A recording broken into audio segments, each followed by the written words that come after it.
नाग पैयारे लगता धरनी के आदमी से सजाते कहलाए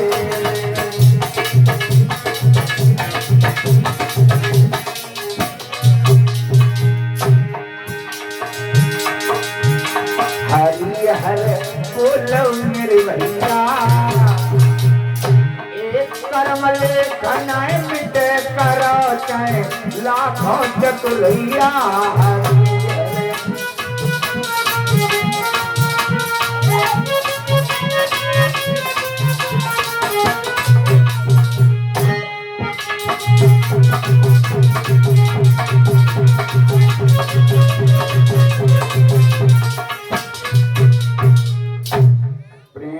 बोलिए वृंदावन में हरिलाल की। इधर सुखदेव जी राजा परीक्षित को समझाने लगे हैं, तुम्हारी गर्भ में रक्षा भगवान कन्हैया ने किस तरह से की बेटा। जब 18 चौनी सेना समाप्त हो गई है,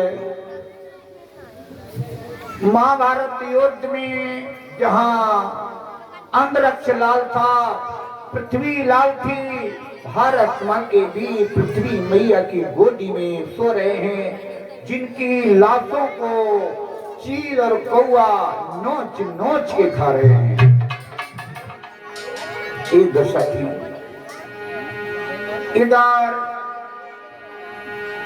उस समय दुर्योधन का अंत नहीं हो पाया। कुंती मैया ने पूछी दुर्योधन को किसने मारा है। भीम कहने लगे मैंने भी नहीं मारा, अर्जुन कहने लगे मैंने भी नहीं, निकुल सहदेव धर्म ने सबने मना कर दिया। तो कहने लगे जिसके कारण युद्ध हुआ, जो नाश की नींव था, वो आज भी जिंदा है। उसी समय युद्ध का पैगाम हुआ। दुर्योधन के ढूंढने के लिए पांडवा चल दिए। इधर दुर्योधन बताया जाता है सरोवर के अंदर था, सरोवर के अंदर। दुर्योधन जैसा प्रतापी राजा तीनों लोक में नहीं था।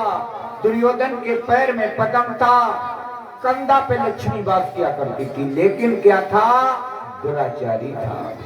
संगत गलत थी। बताया है कि संगत से गुण उपजे, संगत से गुण जाए, पास पास मिश्री कई भाव बिकाए। यदि तुम संत महात्माओं की संगत करोगे, सज्जन ज्ञानी पुरुष की संगत करोगे तो अच्छे मार्ग पे पहुंचोगे। चोर बदमाश गुंडा लफंगा की संगत करोगे तो वही संस्कार तुम्हारे अंदर आ जाएंगे। सुखदेव जी कहने लगे हे राजा परीक्षित, जिस समय सेना समाप्त हो चुकी थी, लक्ष्मी ने जल के अंदर पलंग बिछा दिया और वरुण विद्या दुर्योधन को आती थी, जिस विद्या से जल के अंदर निवास कर सकता था।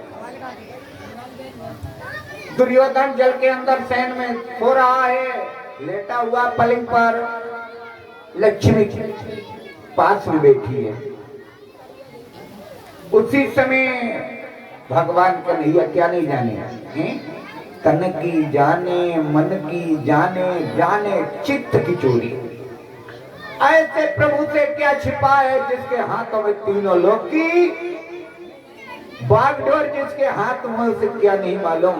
लिखा है गोस्वामी तुलसीदास ने भी, भागवत भी कहती है, लला जसवीर बिन पाग चाले, सुने बिन ताना, बिन पाग चाले, सुने बिन ताना, कर बिन करम करे बिधाना। राम पिया राम पिया, राम पिया राम, जय जय पिया राम, जय जय राधे श्याम।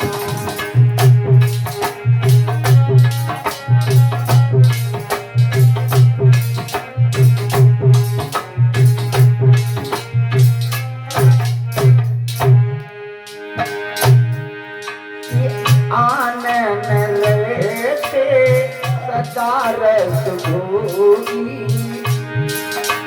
कितनी सुंदर शब्द लिखे हैं, आनन रहते सदा रस भोगी। बिन बाणी बता बर योगी।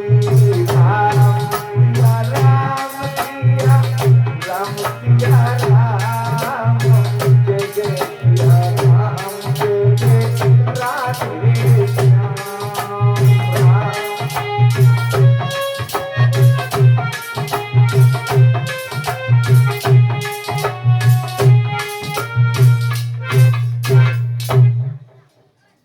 लिखा कितने अनमोल शब्द हैं कि बिन पग चले सुने बिन काना, कर बिन कर्म करे विधि नाना।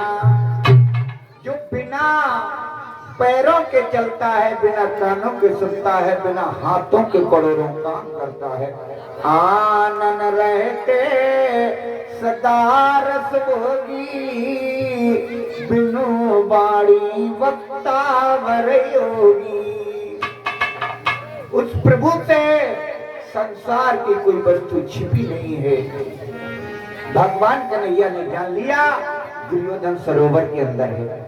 लेकिन जब दुर्योधन सरोवर के अंदर घुसा था तो उल्टे पैरों घुसा। उल्टे पैरों क्यों? दुर्योधन के पैर में पद्म था, वो पद्म जमीन पे छिप जाता था चलने पर।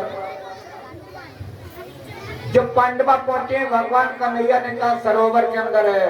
उसी समय भीम निकुल कहने लगे प्रभु वो तो निकल चुका है, उसके पैरों के चिन्ह बताते हैं। दुर्योधन यहाँ से निकल गया। भगवान कन्हैया ने कहीं निकल के नहीं गया, वो उल्टे पैरों घुसा है, इसलिए तुम्हें मालूम हो रहा है कि निकल गया। आहा, फिर कैसे आएगा बाहर? भगवान कन्हैया ने कहा सबसे जानी दुश्मन दुर्योधन किसका है? सबसे ज्यादा दुर्योधन किससे घृणा बुराई मानता है? कौन दुर्योधन का दुश्मन है? किससे ईर्षा रखता है? दुर्योधन भीम से। सबसे ज्यादा बड़ी ईर्षा दुर्योधन की भीम से थी कि इसी समय भीम यदि आवाज लगाए तो दुर्योधन अवश्य निकल आएगा। उसी समय भीम ने आवाज लगाई। क्या आवाज लगाई? अरे दुर्योधन बाहर निकल, युद्ध कर। तू बुजदिला है, बुजदिला। तूने सभी परिवार को मरवा दिया, अपने आप जल के अंदर बैठ गया। क्यों नहीं निकलता? युद्ध कर। दुर्योधन पलका पर उठ के बैठ गया। लक्ष्मी ने पकड़ लिया, नहीं आज युद्ध नहीं करो, तुम कल युद्ध करना। जितनी सेना तुम्हारी मारी गई उतनी सब वापस हम कर देंगे। भगवान कन्हैया ने समझ लिया गजब हो गया। इतने दिन में तेरे जैसे तैसे मरवाए पाए और दुर्योधन से युद्ध न होता, लक्ष्मी होते ही रात भरे मोक दे दिए। भगवान कन्हैया कहने लगे फिर आवाज लगाओ। अरे तेजी से आवाज लगाओ। तो दुर्योधन ने आवाज लगाई, भीम ने आवाज लगाई है दुर्योधन के लिए। क्या आवाज लगाई? कि मरे हैं गदा फाट जल है,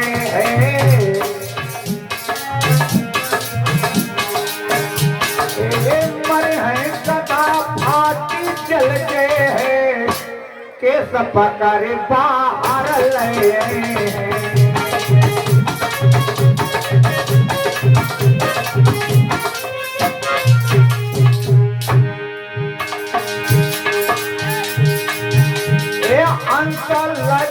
पिता भक्त राज को कोई मैया की तुम्हें को ल जाए।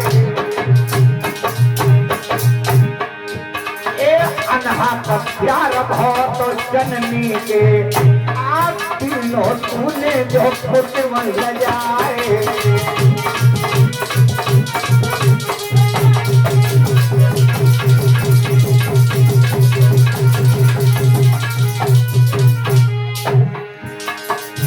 तूने कुटिल को भी लगा दिया।